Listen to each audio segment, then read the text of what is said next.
കേരള കേന്ദ്ര സർവകലാശാലയിൽ ഔട്ട്സോഴ്സ് നിയമനങ്ങളിൽ വ്യാപകമായ ക്രമക്കേടുകൾ അനുവദിച്ചതിലേറെ നിയമനങ്ങൾ നടത്തിയതിനെ തുടർന്ന് യുജിസി കേന്ദ്ര സർവകലാശാലയോട് വിശദീകരണം ആവശ്യപ്പെട്ടു. കാവ്യവൽക്കരണത്തിന്റെ ഭാഗമായി ഈ നിയമനം ലഭിച്ചവരിൽ ബഹുഭൂരിഭാഗവും സംഘപരിവാർ അനുഭാവികളോ പ്രവർത്തകരോ ആണ് എന്നാണ് ആരോപണം.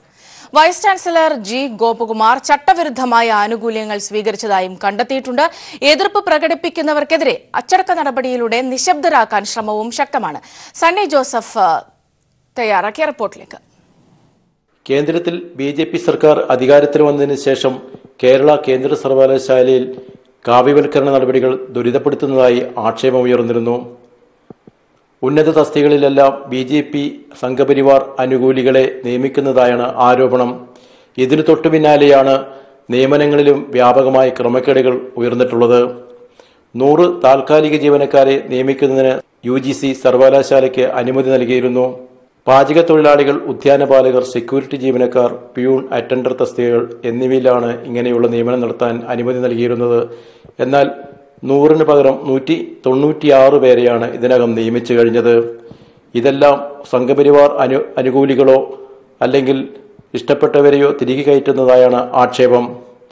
ഇതിൽ തന്നെ 50ഓളം തസ്തികകളിൽ നിയമനം നടത്തിയത് ഓഫീസ് അസിസ്റ്റന്റുമാരായിട്ടാണ്. ഇങ്ങനെ വന്ന സാമ്പത്തിക ബാധ്യത, അധിക ബാധ്യത സംബന്ധിച്ച് യുജിസി 2 തവണ സർവകലാശാലയോട് വിശദീകരണം തേടി.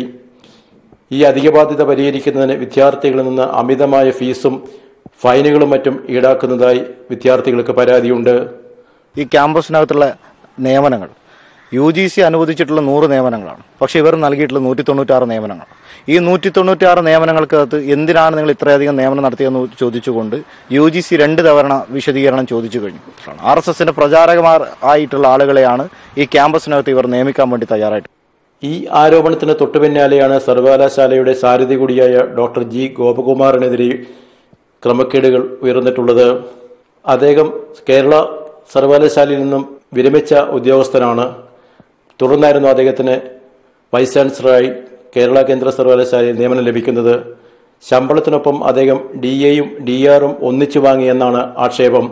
ഏതാണ്ട് 20 ലക്ഷത്തോളം രൂപ അമിതമായി കൈപ്പറ്റിയെന്ന് ആരോപണം ഉയർന്നിരിക്കുകയാണ്. ഇത് സംബന്ധിച്ചും യുജിസി വിശദീകരണം തേടിയിട്ടുണ്ട്. വൈസ് ചാൻസലറുമായി ബന്ധപ്പെട്ട് അദ്ദേഹം കേരള യൂണിവേഴ്സിറ്റിയിലെ ഒരു പെൻഷനർ കൂടിയാണ്. അതിന്റെ ഭാഗമായി സെൻട്രൽ യൂണിവേഴ്സിറ്റിയിൽ വൈസ് ചാൻസലറെ നിയമിക്കുന്ന സമയത്ത് ഡിയർനെസ് റിലീഫും ഡിയർനെസ് അലവൻസും DRും DAയും 2 തവണ വാങ്ങിച്ചതിന് യുജിസി ഉൾപ്പെടെ വിശദീകരണം ചോദിക്കുകയാണ്. അഭിപ്രായ സ്വാതന്ത്ര്യ നിഷേധമാണ് പ്രധാനമായും മറ്റൊരു ആരോപണം സർവകലാശാലയ്ക്കെതിരെ ഉയർന്നിട്ടുള്ളത്. സർവകലാശാല അധികാരികൾ നടത്തുന്ന ക്രമക്കേടുകളെ ചോദ്യം ചെയ്യുന്ന വിദ്യാർത്ഥികളെ അച്ചടക്ക നടപടികൾക്ക് വിധേയമാക്കുന്നു. അധ്യാപകർക്കെതിരെ ശിക്ഷാ നടപടി സ്വീകരിക്കുന്നു. ഇത് സംബന്ധിച്ചുള്ള ആരോപണങ്ങൾ ശക്തമാണ്.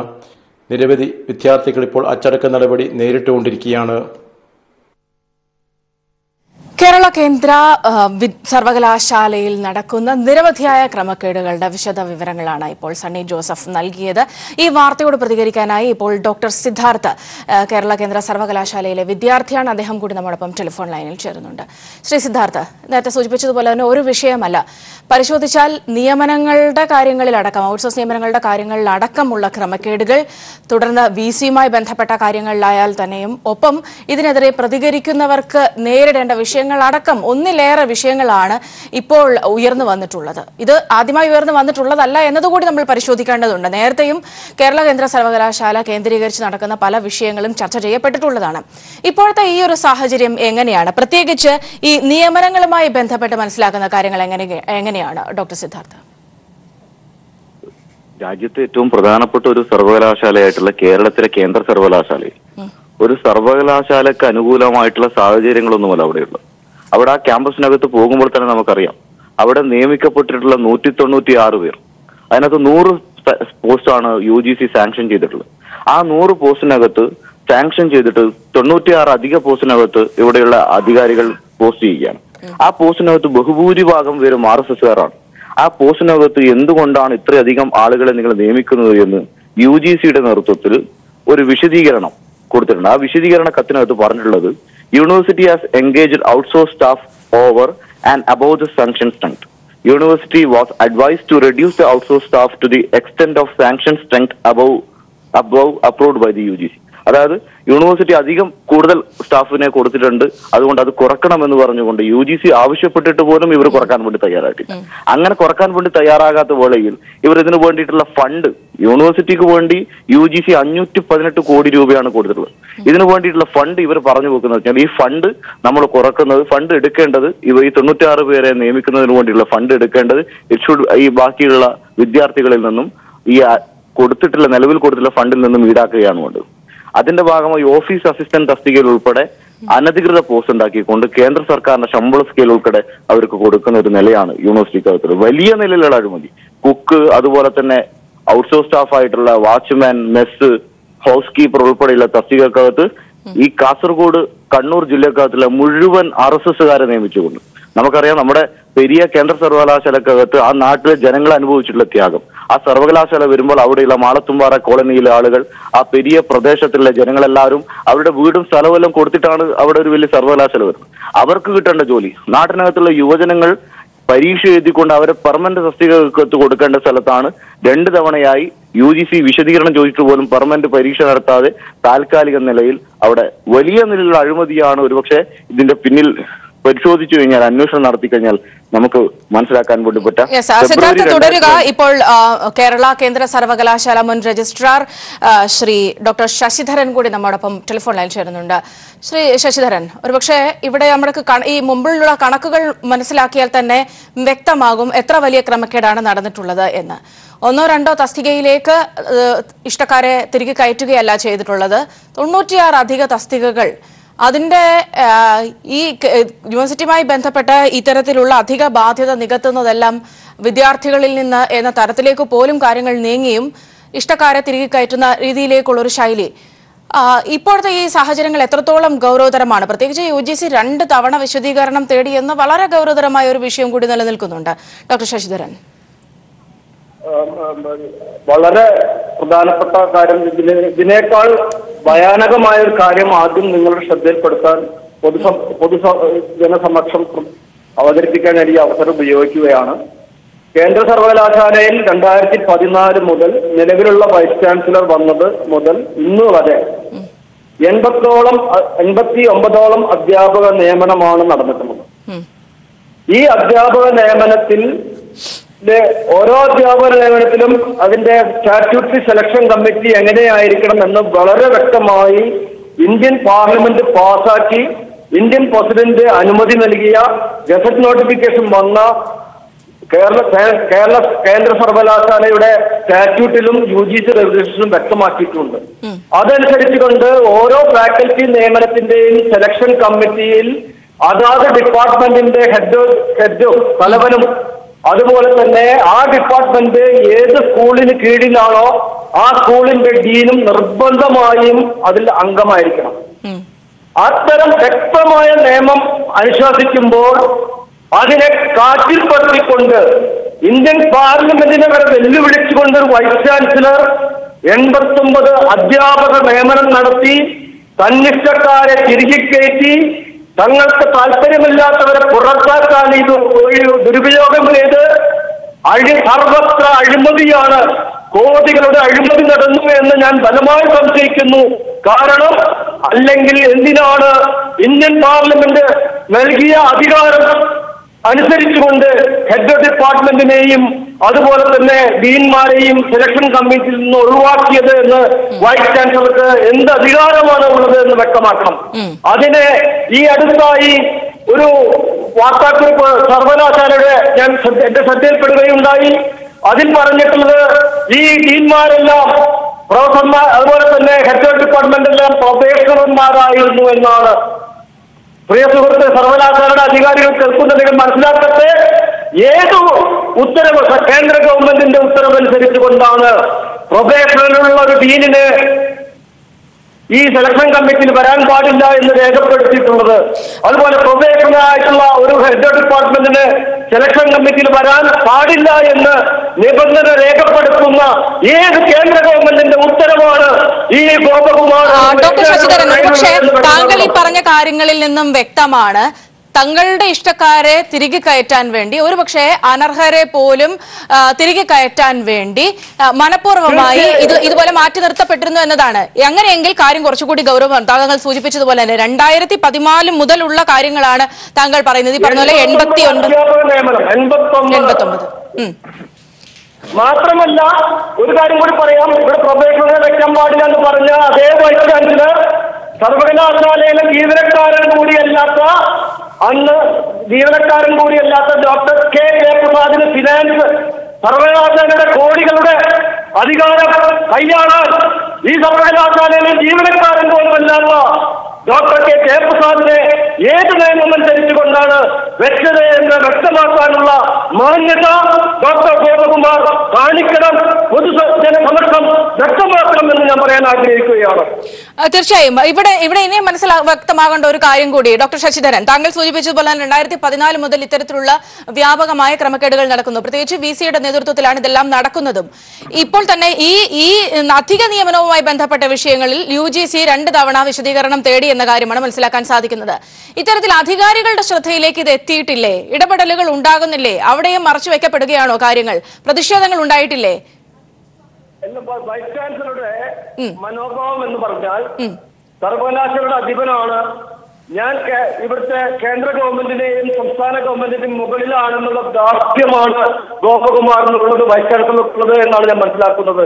സാമാന്യ ബുദ്ധിയുള്ള ഒരാളെങ്കിലും UGC റെഗുലേഷനും ഇന്ത്യൻ പാർലമെന്റ് പാസാക്കിയ നിയമത്തിന് വിരുദ്ധമായി ഒരു നിയമനം നടത്താൻ ധൈര്യമുണ്ടാക്കുമോ?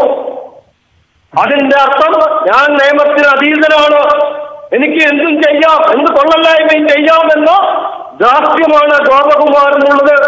അത്തരത്തിലുള്ള ദാർഢ്യം കാണിക്കുന്ന വൈസ് ചാൻസലർമാരെ പുറത്താക്കാനുള്ള ആർജവം ബന്ധപ്പെട്ട കേന്ദ്ര സർക്കാർ സ്വീകരിക്കണം, ബഹുമാന്യനായ രാഷ്ട്രപതി സ്വീകരിക്കണം എന്ന് മാത്രം സ്വീകരിച്ചുകൊണ്ട് ഈ സർവകലാശാലയെ, കേരളത്തിന്റെ പ്രതീക്ഷയായ കേരള സർവകലാശാലയെ രക്ഷിക്കണം എന്ന ദയനീയമായ അഭ്യർത്ഥന മാത്രമാണ് എനിക്ക് ഈ പൊതുജന സമക്ഷം സമർപ്പിക്കാനുള്ളത്. തീർച്ചയായും വളരെ ഗൗരവതരമായ ചില കാര്യങ്ങൾ കൂടിയാണ് ഡോക്ടർ ശശിധരൻ, മുൻ രജിസ്ട്രാർ, അദ്ദേഹം കൂടി ചൂണ്ടിക്കാണിക്കുന്നത്. ഡോക്ടർ സിദ്ധാർത്ഥ തുടരുന്നുണ്ട് എന്ന് കരുതുന്നു. ഒരുപക്ഷെ ഇവിടെ അദ്ദേഹം ചൂണ്ടിക്കാണിച്ച മറ്റു ചില വിഷയങ്ങൾ കൂടിയുണ്ട്. അത്തരത്തിൽ പരിശോധിച്ചാൽ ഈ അധിക നിയമനങ്ങളിൽ മാത്രമല്ല, അധ്യാപക നിയമനങ്ങളിൽ സ്വീകരിക്കേണ്ട സാധാരണ നിർദ്ദേശങ്ങൾ പോലും, പാർലമെന്റിന്റെ കൃത്യമായ നിർദ്ദേശങ്ങൾ പോലും പാലിക്കപ്പെടാതെ അധ്യാപക നിയമനങ്ങൾ പോലും നടന്നിരിക്കുന്നു. 1ഉം 2ഉമല്ല, ഇത്തരത്തിൽ കണക്കുകൾ എടുക്കുമ്പോൾ അത് വളരെ ആശങ്കാജനകമായ ഒരു സാഹചര്യമാണ്. നമ്മൾ ഒരു പക്ഷേ ഈ ഒരു വിഷയത്തെ പരിശോധിക്കേണ്ടത് രാജ്യത്തുടനീളം നമ്മുടെ സർവകലാശാലകളിലേക്ക്, നമ്മളുടെ ക്യാമ്പസുകളിലേക്ക് കടന്നു വരാനുള്ള, അതിന്മേൽ പിടിമുറുക്കാനുള്ള ചില സംഘപരിവാർ ശ്രമങ്ങളെയും കൂടി ചേർത്ത് വേണ്ടേ ഒരുപക്ഷെ ഇന്നിപ്പോൾ സംഭവിച്ചുകൊണ്ടിരിക്കുന്ന കേരള കേന്ദ്ര സർവകലാശാലയുമായി ബന്ധപ്പെട്ട് സംഭവിച്ചുകൊണ്ടിരിക്കുന്ന ഈ വലിയ വൃത്തികേടുകളെ ഒരുപക്ഷെ നമ്മൾ കൂട്ടിച്ചേർത്ത് വായിക്കേണ്ടത്? തീർച്ചയായും ഈ ലോക ചരിത്രത്തിലുള്ള ഫാസിസത്തിന്റെ കടന്നുവരവ് നോക്കിക്കഴിഞ്ഞാൽ തന്നെയും സർവകലാശാലകളെയാണ് അവർ ആദ്യം തന്നെ കേന്ദ്രീകരിക്കുന്നത്. ഞാൻ നേരത്തെ സൂചിപ്പിക്കാൻ വിട്ടുപോയിട്ടുള്ള ഒരു കാര്യം, ഇവർ ഈ വിധത്തിൽ 96 അധിക നിയമനങ്ങൾ നടത്തുമ്പോൾ UGCക്ക് അവർ കൊടുത്തുള്ള മറുപടി എന്ന് വെച്ച് കഴിഞ്ഞാൽ, യൂണിവേഴ്സിറ്റിക്കകത്ത് കേരളത്തിനകത്ത് തിരുവനന്തപുരത്തും തിരുവല്ലയിലും കാസർഗോഡ് ജില്ലയിൽ 4 ക്യാമ്പസുകളുണ്ട് എന്നാണ് പറഞ്ഞത്. അതായത് കുണിയയിലും പടന്നക്കാടും കാഞ്ഞങ്ങാടും പെരിയയിലും കാസർഗോഡും ഉൾപ്പെടെ 4 ക്യാമ്പസുകളുണ്ട്. അപ്പൊ അതിന്റെ സ്മൂത്ത് ഫംഗ്ഷനിങ്ങിന് വേണ്ടിയിട്ടാണ് നമ്മളെല്ലാവരെയും 96 അധികം നിയമനം നടത്തിയിട്ടുള്ളത്. എന്നാൽ കഴിഞ്ഞ ജൂൺ മാസത്തോടു കൂടി ഈ 4 ക്യാമ്പസുകളിൽ കേന്ദ്രീകൃത ക്യാമ്പസ് ആവുക. അപ്പോൾ ഇവർ ഉന്നയിച്ചിട്ടുള്ള വാദം പൊള്ളയാണ് എന്ന് തെളിയിക്കപ്പെടുന്ന വിധത്തിലേക്ക് കഴിഞ്ഞ ഒരു ക്യാമ്പസിനകത്തുള്ള കേന്ദ്രീകരണം ഉൾപ്പെടെ വന്നതിന്റെ ഭാഗമായി ഈ കാര്യം നടക്കുക. അതോടൊപ്പം തന്നെ സെക്കന്ദരാബാദിലുള്ള ഗുരുബാനി സെക്യൂരിറ്റിയും കണ്ണൂരിനകത്തുള്ള security and personal services Kannur എന്ന് പറയുന്ന സെക്യൂരിറ്റി ഏജൻസി വഴിയാണ് ഇവർ നിയമനം നടത്തിയത് എന്ന് പറയുന്നു. പക്ഷേ കണ്ണൂർ കാസർഗോഡ് ജില്ലകളിലെ ഏറ്റവും കൊടും ക്രിമിനലുകളായിട്ടുള്ള RSSകാരെയാണ് ഇവർ നിയമിക്കുന്നത്. ഇതിനകത്ത് പ്രതികരിക്കുന്ന എല്ലാ വിദ്യാർത്ഥികളും അധ്യാപകരെയും അവർക്ക് അനുഭവം പ്രകടിപ്പിക്കുന്ന അധ്യാപകരെയെല്ലാം ജാമ്യമില്ലാത്ത വകുപ്പ് പ്രകാരം കള്ളക്കേസ് കൊടുക്കാൻ വേണ്ടി അവിടെയുള്ള പ്രോ വൈസ് ചാൻസലറായിട്ട് ഡോക്ടർ ജയപ്രസാദ് നേതൃത്വം നൽകുന്നു. അങ്ങനെ നേതൃത്വം നൽകുന്ന വേളയിൽ ഇവിടെ സമരത്തിന്റെ ഭാഗമായി ചില അനിഷ്ട സംഭവങ്ങൾ ഉണ്ടാകുമ്പോൾ ക്യാമ്പസിനകത്തുള്ള വിദ്യാർത്ഥികൾക്കെതിരെ ജാമ്യമില്ലാ വകുപ്പിടുന്നു. ആ ജാമ്യമില്ലാ വകുപ്പിടുമ്പോൾ ഈ ജനകീയ സമരത്തെ അവർക്ക് അടിച്ചമർത്താൻ വേണ്ടി പറ്റില്ല എന്ന് പറയുമ്പോൾ ഇവരിതാ കേന്ദ്രത്തിന് കത്തയക്കുകയാണ്. കേന്ദ്രത്തിന് കത്തയച്ചുകൊണ്ട് ഞങ്ങൾ മാനവ വിഭവശേഷ മന്ത്രാലയത്തിന് കത്തയച്ചുകൊണ്ട് ഇതാ കാസർഗോഡ് ജില്ലക്കകത്ത് പട്ടാളത്തെ കൊണ്ടുവരുമെന്ന് പറയുന്നത്. പട്ടാളത്തെ അല്ല, ഇനി പോലീസിനെ കൊണ്ടുവന്നു കഴിഞ്ഞാലും ജനകീയ സമരത്തെ, ന്യായമായിട്ടുള്ള സമരത്തെ യാതൊരു വിധത്തിലും അടിച്ചമർത്താൻ വേണ്ടി ഒരു ശക്തിക്കും സാധിക്കില്ല എന്ന് ഇവിടെയുള്ള അധികാരികൾ. നന്ദി ഡോക്ടർ സിദ്ധാർത്ഥ ഈ അവസരത്തിൽ പ്രതികരിച്ചതിന്. ഏതായാലും ഗൗരവതരമായ നിരവധിയായ ക്രമക്കേടുകളാണ് കേരള കേന്ദ്ര സർവകലാശാലയിൽ നിന്നും ചൂണ്ടിക്കാണിക്കപ്പെടുന്നത്. നിയമനങ്ങൾ, ഔട്ട്സോഴ്സ് നിയമനങ്ങൾ ഉൾപ്പെടെയുള്ള വിഷയങ്ങൾ, ഫാക്കൽറ്റി നിയമനങ്ങളുമായി ബന്ധപ്പെട്ട വിഷയങ്ങളിലൊക്കെ തന്നെയും ചട്ടലംഘനം നടന്നതായ കാര്യങ്ങൾ വലിയ പ്രതിഷേധം ഉയരുകയാണ്. ഈ ഒരു പശ്ചാത്തലത്തിലാണ് നമ്മൾ ഈ വാർത്ത റിപ്പോർട്ട് ചെയ്തത്, ചർച്ച ചെയ്തത്. മറ്റു വാർത്തകളിലേക്ക് എത്താം ഒരിട വേളയ്ക്ക് ശേഷം. മറ്റു വാർത്തകളിലേക്ക്. കേരളത്തിന്റെ കോൺഗ്രസ് രാഷ്ട്രീയത്തെ മാറ്റിമറിക്കുന്നതാണ് നമ്പി നാരായണന് അനുകൂലമായ സുപ്രീം കോടതി വിധി. 90കളിലെ കോൺഗ്രസ് ഗ്രൂപ്പ് പോർ അതിന്റെ മൂർധന്യാവസ്ഥയിൽ എത്തി നിൽക്കുന്ന സമയത്ത് കോൺഗ്രസ് ഐ ഗ്രൂപ്പ് നേതാവായ കെ കരുണാകരനെ നീക്കാനായിരുന്നു ചാരക്കേസ് എ ഗ്രൂപ്പ് ഉപയോഗിച്ചത്. എന്നാൽ സുപ്രീം കോടതി വിധി വന്നതോടെ ഇതിന്റെ ഉൾരാഷ്ട്രീയമാണ് പുറത്തുവരുന്നത്. ഇത് കോൺഗ്രസിനെ വീണ്ടും പ്രതിസന്ധിയിലാക്കുന്നു. 90കളിലെ കോൺഗ്രസ് ഗ്രൂപ്പ് രാഷ്ട്രീയത്തിന്റെ പിന്നാമ്പുറ കഥകൾ പുറത്തുവരുന്ന സാഹചര്യമാണ് നമ്പിനാരായണന്റെ കേസിലെ വിധി സുപ്രീം കോടതി പ്രഖ്യാപിച്ചതോടെ ഉണ്ടായിരിക്കുന്നത്. കോൺഗ്രസിലെ പ്രമുഖരായ 5 നേതാക്കളായിരുന്നു തന്റെ പിതാവിനെതിരെ ഗൂഢാലോചന നടത്തിയതെന്ന പത്മജ വേണുഗോപാലിന്റെ വെളിപ്പെടുത്തൽ. ഈ പോലീസ് ഉദ്യോഗസ്ഥന്മാർ, അന്വേഷണ ഉദ്യോഗസ്ഥന്മാരെ മാത്രം പിടിച്ചുകൊണ്ട് ഇതൊന്നും ആയില്ല, അതിലേക്ക് മാത്രം ഒതുങ്ങരുത്. കാരണം ഇതിന്റെ പിന്നിൽ രാഷ്ട്രീയ ഗൂഢനീക്കങ്ങളുണ്ട് എന്ന് തൊട്ടേ എല്ലാവർക്കും അറിയാവുന്ന കാര്യമാണ്. ജുഡീഷ്യറി ഒരു അന്വേഷണം എന്നെ വിളിപ്പിച്ചാൽ തീർച്ചയായിട്ടും ഞാൻ ജുഡീഷ്യറിയുടെ മുമ്പിൽ പോവുകയും ഇത് ആരാണ് എന്നുള്ള പേരുകൾ ഞാൻ വ്യക്തമായി പറയുകയും ചെയ്യും. KPCC അധ്യക്ഷൻ MM ഹസൻ മുൻപ് നടത്തിയ ഏറ്റുപറച്ചിലിനോട് കൂട്ടിവായിക്കുമ്പോഴാണ് ചാരക്കേസ് എങ്ങനെയാണ് കോൺഗ്രസ് ഗ്രൂപ്പ് രാഷ്ട്രീയത്തിനെ എത്രത്തോളം സ്വാധീനിച്ചിരിക്കുന്നുവെന്ന് ബോധ്യമാകൂ. ലീഡറെ പോലൊരാളെ കാലാവധി പൂർത്തിയാക്കാതെ നമ്മൾ പുറത്താക്കിയാൽ അതിന്റെ ദൂഷ്യം പാർട്ടിക്കുണ്ടാവും. തീർച്ചയായിട്ടും ഞാൻ ഇന്ന് തിരിഞ്ഞു നോക്കുമ്പോൾ വിശ്വസിക്കുന്നു, ലീഡറെ മുഖ്യമന്ത്രി സ്ഥാനത്ത് നിന്ന് അന്ന് പുറത്തിറക്കിയത് പാർട്ടിക്ക് ദോഷകരമായി എന്ന വിശ്വാസം. പത്മജ ആരോപിക്കുന്ന 5 നേതാക്കൾ ഇന്നും കോൺഗ്രസിന്റെ മുൻനിരയിൽ ഉണ്ട് എന്നതാണ് ഏറ്റവും പ്രത്യേകത. എന്നാൽ പ്രായോഗിക രാഷ്ട്രീയത്തിന്റെ വക്താവായ മുരളീധരൻ നിലവിലെ കോൺഗ്രസിന്റെ അവസ്ഥ മനസ്സിലാക്കിയാണ് കരുക്കൾ നീക്കുന്നത് എന്നതും അദ്ദേഹത്തിന്റെ വാക്കുകളിൽ നിന്നും വ്യക്തമാണ്. പിന്നെ കെ കരുണാകരൻ താഴെ ഇറക്കിയ സാഹചര്യങ്ങളെ കുറിച്ചൊരു അതിനെക്കുറിച്ചൊരു പുനർചർച്ച നടത്താൻ അതിനൊക്കെ ആരോഗ്യം ഇപ്പൊ പാർട്ടിക്കില്ല. ഇനി സുപ്രീം കോടതി ഉത്തരവ് പ്രകാരം നിയോഗിക്കപ്പെടുന്ന ജുഡീഷ്യൽ സമിതിക്ക് മുന്നിൽ ആരൊക്കെ മൊഴി നൽകുമെന്നതാണ് കാണേണ്ടിയിരിക്കുന്നത്. എന്തായാലും കോടതി വിധി സംസ്ഥാനത്തെ കോൺഗ്രസ് രാഷ്ട്രീയത്തെ, പ്രത്യേകിച്ച് ഗ്രൂപ്പ് രാഷ്ട്രീയത്തെ സ്വാധീനിക്കുമെന്നതും ഉറപ്പാണ്. News bureau, Thiruvananthapuram.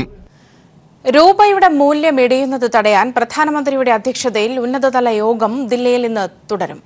ഇന്നലെ ചേർന്ന യോഗം രൂപയുടെ മൂല്യം പിടിച്ചു നിർത്താൻ ചില നടപടികൾ തീരുമാനിച്ചിരുന്നു. തുടർ നടപടികൾ ഇന്ന് ചർച്ച ചെയ്യും. വിവരങ്ങളുമായി സന്തോഷ് സർലിംഗ് ചേർന്നുണ്ട്. സർലിംഗ്, തുടർച്ചയായ ആശങ്കാജനകമായ ഒരു അവസ്ഥയിലേക്ക് കാര്യങ്ങൾ പോകുന്ന പശ്ചാത്തലത്തിൽ നിർണായകമായ എന്തൊക്കെ തീരുമാനങ്ങളായിരിക്കും, എന്തൊക്കെ നിർദ്ദേശങ്ങളായിരിക്കും ഉണ്ടാവുക?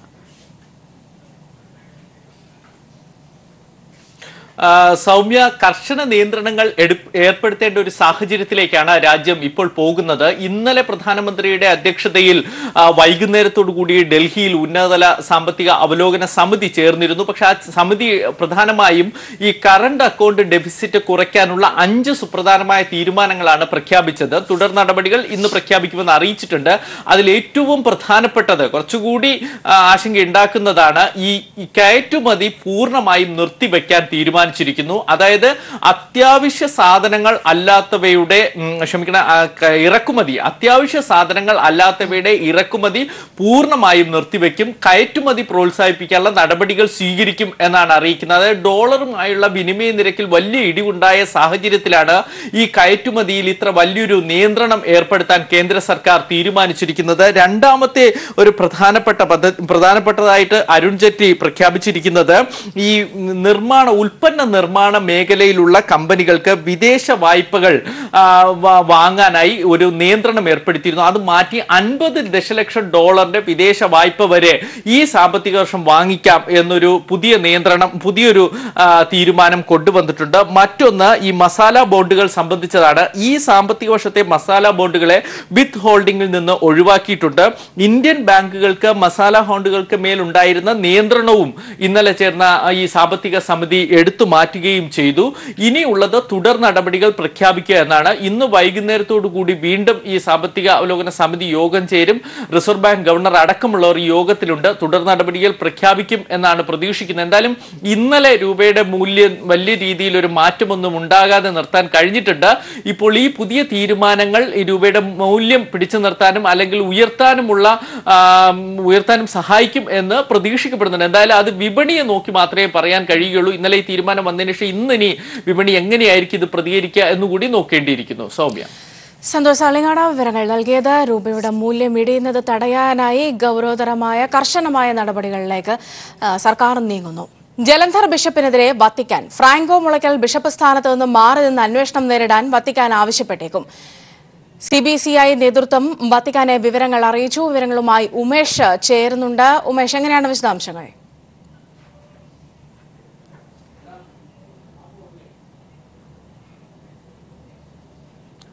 സൗമ്യ, കന്യാസ്ത്രീയെ പീഡിപ്പിക്കപ്പെട്ട കേസുമായി ബന്ധപ്പെട്ട് ജലന്ധർ രൂപത ബിഷപ്പ് ഫ്രാങ്കോ മുളയ്ക്കലിനെതിരെ സഭാ നേതൃത്വം നടപടിയെടുക്കുന്നു എന്നുള്ളതാണ് അറിയാൻ കഴിയുന്നത്.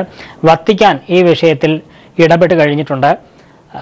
ഇവിടെ നടക്കുന്ന സംഭവങ്ങളെക്കുറിച്ച് ഇന്ത്യയിലെ വത്തിക്കാൻ പ്രതിനിധിയായ ഓസ്വാൾഡ് ഗ്രേഷ്യസ്, അതായത് CBCIയുടെ പ്രസിഡന്റ് കൂടിയാണ് അദ്ദേഹം, ഓസ്വാൾഡ് ഗ്രേഷ്യസ് വത്തിക്കാനെ വിവരങ്ങളെല്ലാം ധരിപ്പിച്ചു കഴിഞ്ഞിട്ടുണ്ട് എന്നാണ് അറിയാൻ കഴിയുന്നത്. അതുകൊണ്ട് തന്നെ 2 ദിവസത്തിനകം ഈ ബിഷപ്പിന്റെ കാര്യത്തിൽ ഒരു നടപടി ഉണ്ടാകും എന്ന സൂചനയാണ് ഇപ്പോൾ പുറത്തു വരുന്നത്.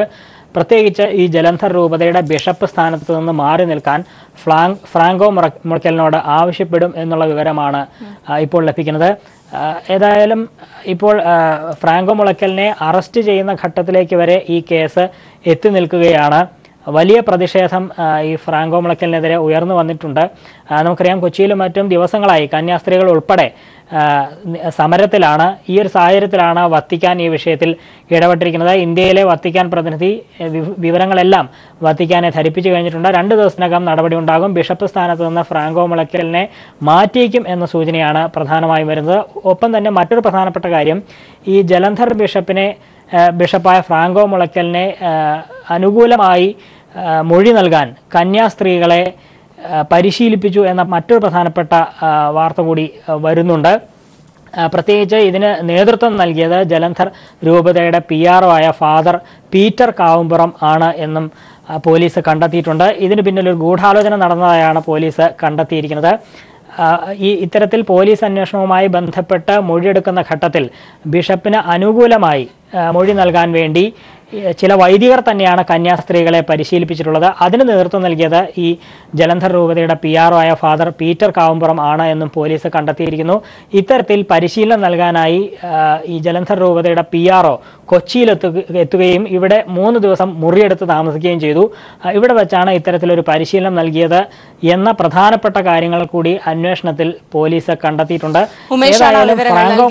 ജലന്ധർ ബിഷപ്പിനെതിരെ വത്തിക്കാൻ നടപടിയെടുക്കാനുള്ള സാധ്യത, അദ്ദേഹത്തെ ജലന്ധർ ബിഷപ്പ് സ്ഥാനത്ത് നിന്ന് മാറ്റി നിർത്താനുള്ള സാധ്യതകളാണ് ഇപ്പോൾ ഉള്ളത്.